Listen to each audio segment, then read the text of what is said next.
आत्मदेव ने सत्संग किया था तो संभल गया, पर धुंधली ने अपने को नहीं संभाल पाई, क्योंकि सत्संग विहीन जीवन था, कुआं में जाके मरी। आज आए दिन छोटी छोटी बातों पर लोग आत्महत्या करने बैठ जाते हैं। क्यों? क्योंकि जीवन का महत्व समझा नहीं, सत्संग कभी किया नहीं। तो जब थोड़ी भी समस्या आई तो समाधान केवल आत्महत्या निकाल बैठते हैं। इस प्रकार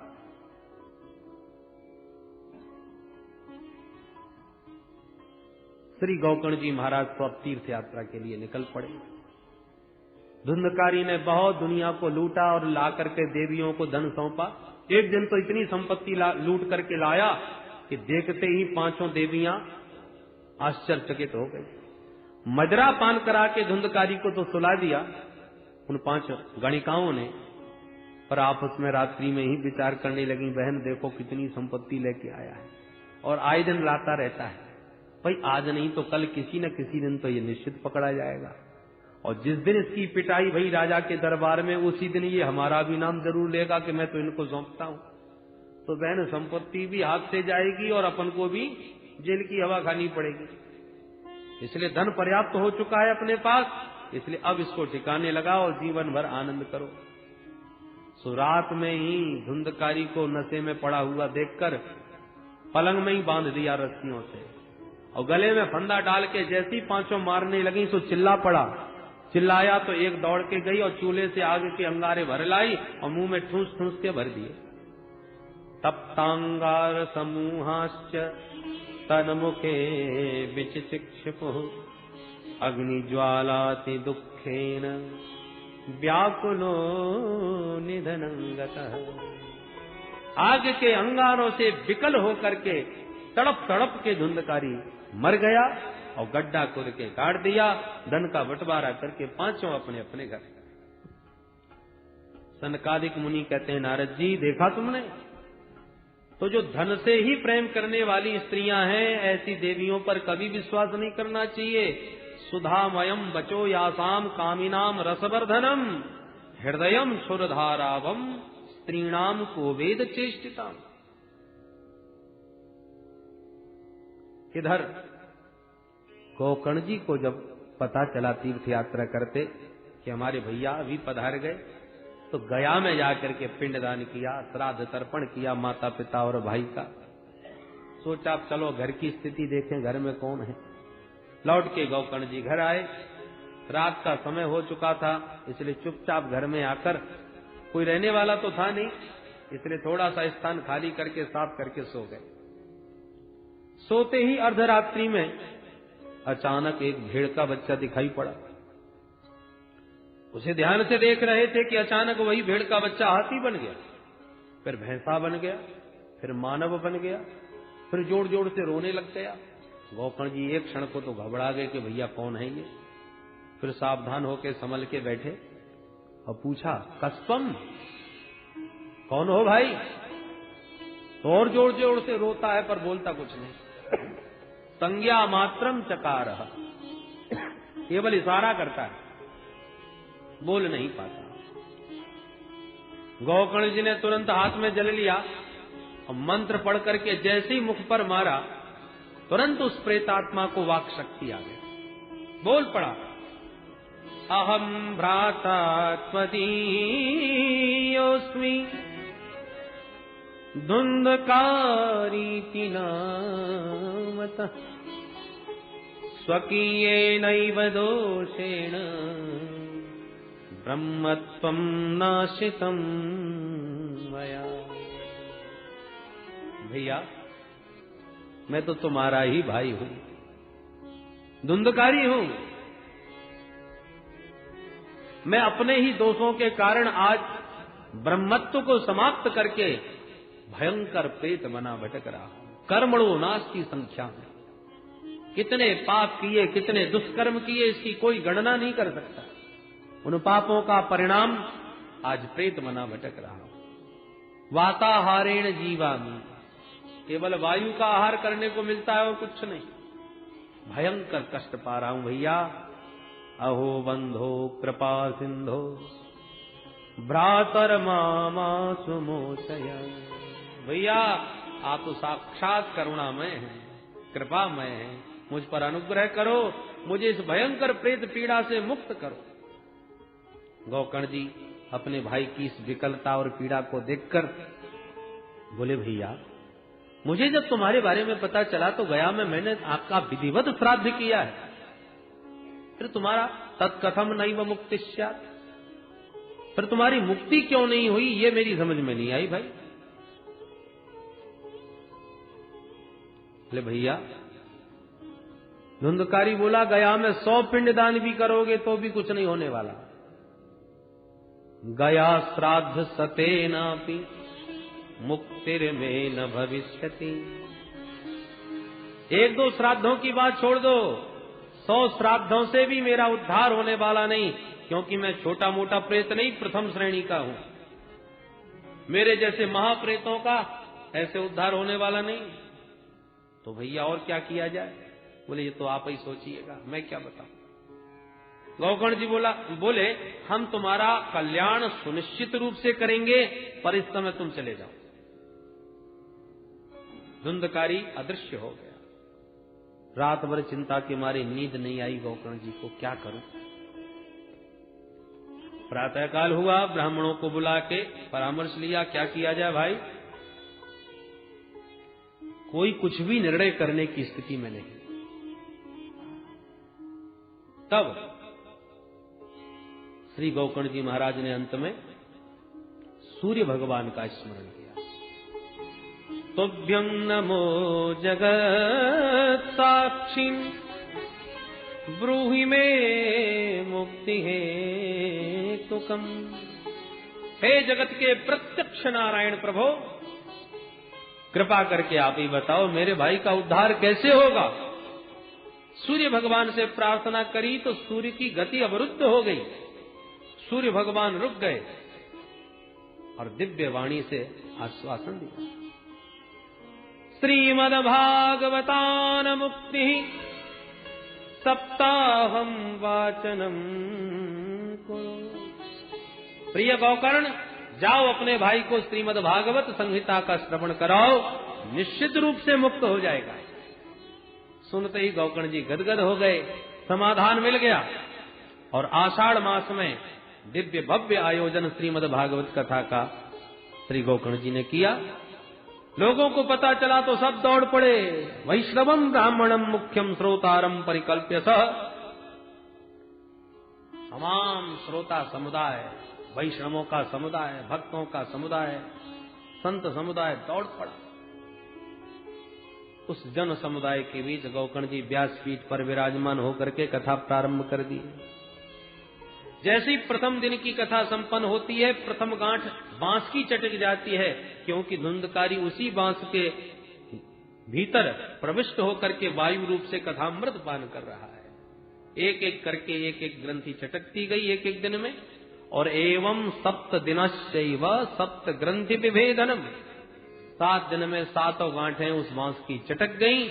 और दिव्य रूप धरो जातस तुलसी धाम मंडित पीतवासा घनश्यामो मुकुटी कुंडलान्वित। 7 दिन का सप्ताह संपन्न होते ही एक दिव्य महापुरुष उस 7 गांठ के बांस से प्रकट हो गया। गोकर्ण जी को प्रणाम करने लगा। कौन हो भैया? गोकर्ण जी ने पूछा। तो मंद मंद मुस्कुराता हुआ बोला, भैया नहीं पहचाना, मैं आपका भाई वही धुंधकारी हूं। अरे धुंधकारी आप?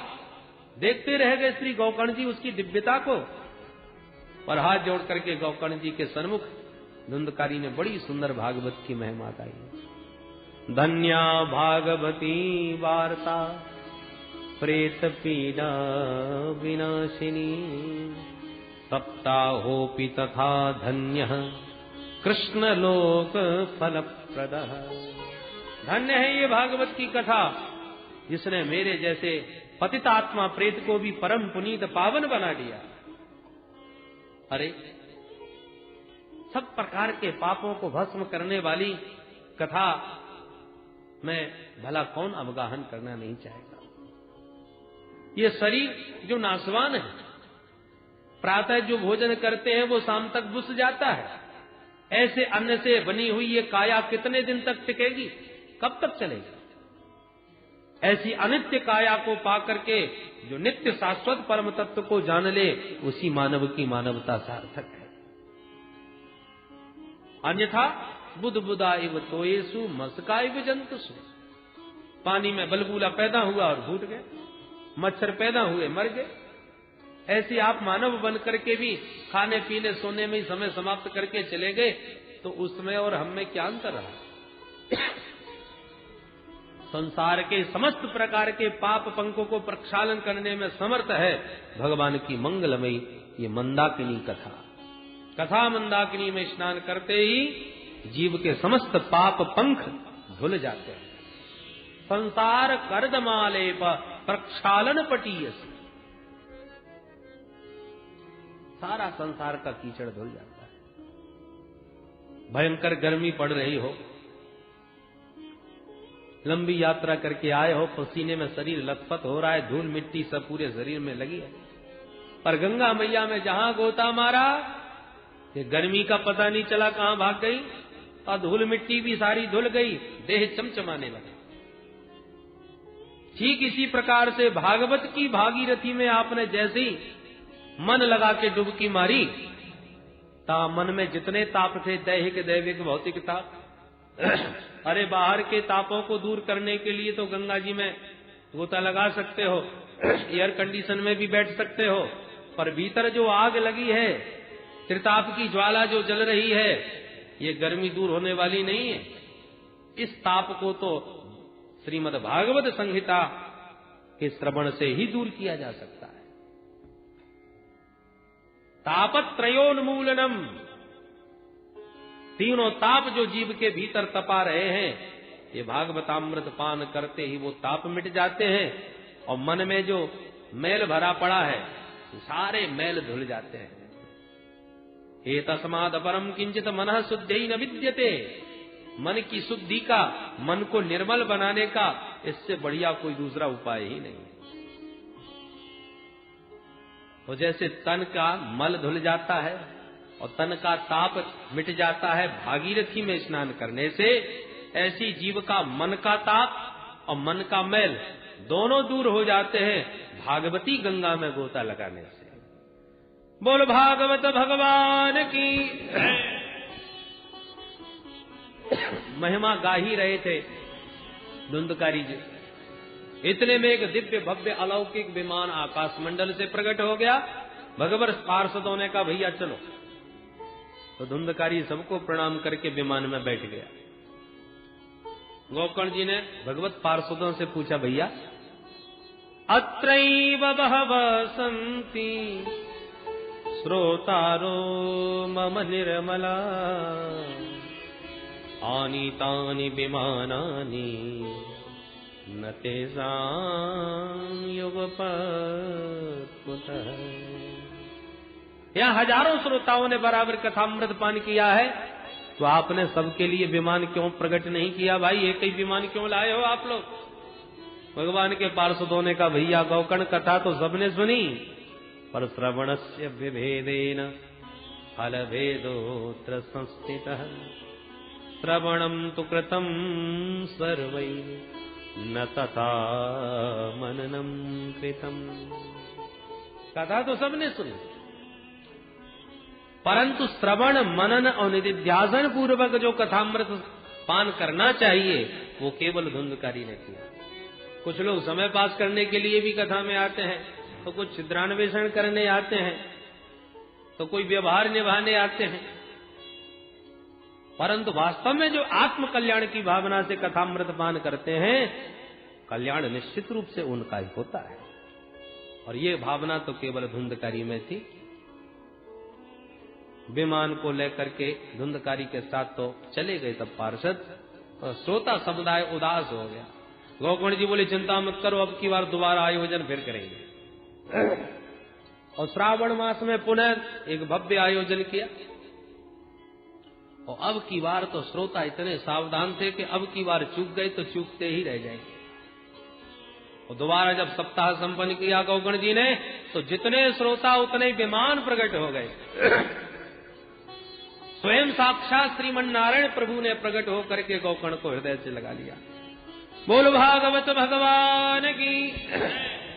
जितने श्रोता उतने विमान। नारायण स्वयं हृदय से लगा के कहते, गोकर्ण तू तो साक्षात मेरा स्वरूप हो गया। अयोध्यावासिनः सर्वे यथा रामेण संगता तथा कृष्णेन ते नीता गोलोकं योगी दुर्लभम गोलोकं योगी दुर्लभम। जैसे श्रीमद राघवेंद्र प्रभु के साथ समस्त अवधपुरवासी भगवान के परम धाम को प्रस्थान किए थे, ऐसी आज गोकर्ण जी के साथ समस्त श्रोता समुदाय भगवान के परम पद को प्राप्त किए। अब बताइए नारद जी महाराज, तुम कह रहे थे कैसे कैसे पापी तर सकते हैं, तो बताओ धुंधकारी जैसा प्रथम श्रेणी का महापापी जो प्रेत योनि में पड़ा हुआ था, वह भी कथामृत पान करके परम पुनीत पावन बन गया, तो छोटे मोटे प्राणी पापी तर जाएं तो कौन आश्चर्य की बात है। सुन करके गदगद हो गए देवर्षि नारद और बोले अंतिम प्रश्न और कर रहा हूं महाराज। क्या? बोले भागवतामृत पान करने के नियम क्या है, विधि क्या है। तब अंतिम अध्याय में विधि बताई। यदि सकाम अनुष्ठान किया है तो मुहूर्त बहुत बढ़िया दिखवाना चाहिए, और निष्काम भाव से केवल भगवत प्रीत्यर्थ कथा है तो मुहूर्त का कोई महत्व नहीं, जब मर्जी आवे तब सुनो, जब इच्छा हो। सुंदर व्यासपीठ का निर्माण करो, किसी वैष्णव साधु पुरुष वक्ता को ही व्यासपीठ पर बैठाओ जो समझाने में कुशल हो। कम से कम 5 ब्राह्मणों का वर्ण करो जो द्वादशाक्षर मंत्र का जाप करते रहें ताकि कथा में विघ्न बाधा ना आवे। और लघ्वाहार सुखावह, थोड़ा भोजन करो ताकि कथा में कोई विक्षेप न हो। और जैसा शरीर हो तदनुसार व्रत लेवे, किसी भी प्रकार का व्रत आवश्यक नहीं बतलाया। भोजनम तु वरम मन्ये कथा श्रवण कारकम नोपवास वर प्रोक्त कथा विघ्न करो यदि। उपवास रखने से कथा में बाधा उत्पन्न होती है तो उपवास की कोई आवश्यकता नहीं, प्रेम से भोजन करके आवे। लक्ष्य यह है कि कथामृत में जैसे जैसे प्रीति हो, सुनने में जितना आनंद आवे वैसा ही नियम लेवे, शरीर के सामर्थ्यानुसार। वक्ता में साक्षात सुखदेव का दर्शन करे, सुख रूप प्रबोधज्ञ सर्व शास्त्र विशारद एतत् कथा प्रकाशेन मद ज्ञानम विनाशय। इस भावना से सुख रूप व्यास का पूजन करें व्यासपीठ पर। कथा के समापन में श्रोता समुदाय खूब नाम संकीर्तन करे। जब ये बात कही तब नारद जी ने अपनी वीणा को संभाल लिया और जितने श्रोता समुदाय में बैठे हुए भक्तजन थे अपनी अपनी योग्यता अनुसार संकीर्तन में भाग लेने लगे। प्रहलाद जी महाराज ताली बजाने लगे, उद्धव जी ने मजीरा संभाल लिए,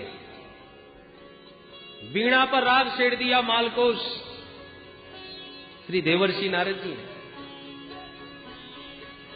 राग करता